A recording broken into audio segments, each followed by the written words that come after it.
नमस्कार प्यारे बच्चों, आज हम पढ़ेंगे बचत और निवेश। बचत क्या है और निवेश क्या है। तो हम देखते हैं कि उपभोक्ता बचत क्या होती है। नॉर्मली अगर हम वैसे बिना अर्थशास्त्र सामान्य भाषा में हम समझें तो एक उपभोक्ता या एक व्यक्ति अपनी आय का व्यय करने के पश्चात, समस्त प्रकार के व्यय के पश्चात जो कुछ शेष बचता है वो उसकी बचत कहलाती है। यही बचत की परिभाषा है। एक व्यक्ति अपनी समग्र आय में से समग्र व्यय निकालने के पश्चात जो शेष बचता है वो उसकी बचत कहलाती है। दूसरा होता है निवेश। निवेश के बारे में हम देखें तो एक पूंजीपति पूंजीगत संसाधनों पर जिनसे कि और अधिक आय की प्राप्ति हो सके जो व्यय करता है उसे निवेश कहते हैं, इन्वेस्टमेंट। अब निवेश से तात्पर्य पूंजी निर्माण के लिए किए गए व्यय से होता है। ऐसा व्यय जिससे पूंजी का निर्माण होता है, जिससे अर्थव्यवस्था में और अधिक उत्पादन बढ़ता है, जिससे पूंजीगत वस्तुओं के व्यय किया जाता है, उसे निवेश कहलाता है। तो हमेशा हम देखते हैं कि जो अर्थव्यवस्था में जो बचत होती है वो निवेश के काम में आ जाए। जहाँ बचत और निवेश आपस में बराबर हो जाएं, वो अर्थव्यवस्था में संतुलन की स्थिति को दर्शाता है। अब देखते हैं कि उपभोग पर सबसे अधिक प्रभाव आय का होता है, यानी कि उपभोग का निर्धारण ही आय से होता है। आय अधिक होगी तो उपभोग अधिक होगा, आय कम होगी तो उपभोग कम होगा। ये हम अच्छी तरह से समझते हैं।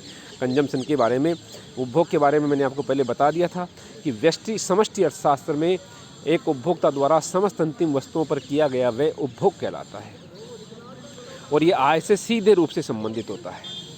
अब कीन्स के अनुसार उपभोग निरपेक्ष आय या चालू आय का फलन है। कीन्स ने कहा है कि निरपेक्ष आय होती है, उपभोग जो है वो निरपेक्ष आय या चालू आय का फलन माना जाता है, जबकि ड्यूजनबरी ने कहा है कि दीर्घकालीन उपभोग सापेक्ष आय का फलन है। फ्रीडमैन ने कहा है यह स्थायी आय का फलन है, जबकि एंडो मोदिग्लियानी ने कहा है कि यह जीवन चक्र सिद्धांत के अंतर्गत उपभोग और आय में संबंध स्थापित किया जाता है।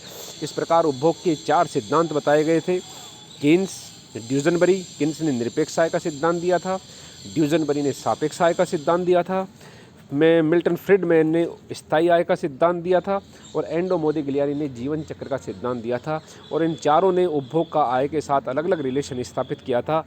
कीन्स ने कहा था कि उपभोग निरपेक्ष आय का फलन होता है, निरपेक्ष आय से संबंधित रहता है, जबकि ड्यूजनबरी ने कहा था कि ये सापेक्ष आय से संबंधित रहता है। प्रोफेसर मिल्टन फ्रीडमैन ने कहा था कि उपभोग है जो स्थायी आय का फलन है और एंडो मोदिग्लियानी ने कहा था कि ये जीवन चक्र का फलन है, जीवन चक्र से संबंधित होता है। अब उपभोग की अगर हम मनोवैज्ञानिक सिद्धांत की बात करें तो इस सिद्धांत का निर्धारण प्रोफेसर कीन्स ने किया था और कीन्स ने उपभोग के मनोवैज्ञानिक सिद्धांत को प्रतिपादित करते हुए स्पष्ट किया था कि जब आय बढ़ती है तो उपभोग भी बढ़ता है, लेकिन उपभोग में वृद्धि आय में होने वाली वृद्धि के अनुपात में कम होती है। यानी कि उपभोग बढ़ेगा तो आय बढ़ेगी, लेकिन जो आय में उपभोग में वृद्धि होगी वो आय में वृद्धि की तुलना में कम होती है। इस नियम के 3 निष्कर्ष निकलते हैं। वास्तविक आय वास्तविक उपभोग का स्थिर फलन होता है, यानी कि वास्तविक आय में वृद्धि होने पर वास्तविक उपभोग में भी वृद्धि होती है। वास्तविक आय में जितनी वृद्धि होती है वास्तविक उपभोग में उसकी तुलना में कम वृद्धि होती है। ये 3 इंपॉर्टेंट बात है। पहले 3 निष्कर्ष हैं इस सिद्धांत के। नंबर 1, वास्तविक आय वास्तविक उपभोग वास्तविक आय का स्थिर फलन होता है। वास्तविक आय में वृद्धि होने पर वास्तविक उपभोग में भी वृद्धि होती है, लेकिन वास्तविक आय में जितनी वृद्धि होती है वास्तविक उपभोग में उसकी तुलना में कम वृद्धि होती है। अब हम उपभोग और आय के संबंधों को स्पष्ट करें तो कुल आय के बढ़ने पर उपभोग भी एक निश्चित अनुपात में बढ़ते हैं।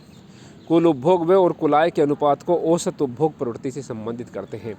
यानी कि औसत उपभोग प्रवृत्ति होती है कुल उपभोग बटे कुल आय, जबकि सीमांत उपभोग प्रवृत्ति आय में परिवर्तन के फलस्वरूप उपभोग में होने वाले परिवर्तन को व्यक्त करता है। यानी कि उपभोग में परिवर्तन बटे आय में परिवर्तन, यानी कि उपभोग में आय में जो परिवर्तन होता है उसके फलस्वरूप उपभोग में जो परिवर्तन होगा उसे सीमांत उपभोग प्रवृत्ति कहेंगे। इस प्रकार ये 2 टर्म्स हैं, औसत उपभोग प्रवृत्ति और सीमांत उपभोग प्रवृत्ति। अब देखते हैं हम, सीमांत उपभोग प्रवृत्ति से ज्ञात होता है कि आय के बढ़ने पर उपभोग में कितनी वृद्धि होगी। वास्तव में आय के बढ़ने पर उपभोग में उसकी तुलना में कम वृद्धि होती है, इसलिए सीमांत उपभोग प्रवृत्ति की मात्रा हमेशा 1 से कम होती है, ये 0 से अधिक होता है और 1 से कम होता है। हमेशा सीमांत उपभोग प्रवृत्ति पॉजिटिव होती है, लेकिन 1 से कम भी होती है। अल्पकाल में एमपीसी और आय में विपरीत संबंध होता है, अर्थात आय के बढ़ने पर साथ साथ एमपीसी घटती है, परंतु दीर्घकाल में स्थिर रहती है। इसका अभिप्राय है कि दीर्घकाल में आय जिस अनुपात में बढ़ती है, उपभोग भी उसी अनुपात में बढ़ता है। यानी कि दीर्घकाल में एमपीसी स्थिर हो जाती है, जबकि अल्पकाल में एमपीसी का मान होता है वो विपरीत संबंध होता है। जब आय बढ़ेगी तो एमपीसी घटेगी, और जब आय घटेगी तो एमपीसी बढ़ेगी। इस प्रकार ये उपभोग और आय के संबंधों को स्पष्ट किया जाता है। और उपभोग और आय के बाद निवेश के संबंध होंगे, और इनका बहुत अधिक अध्ययन करें। बहुत बहुत धन्यवाद।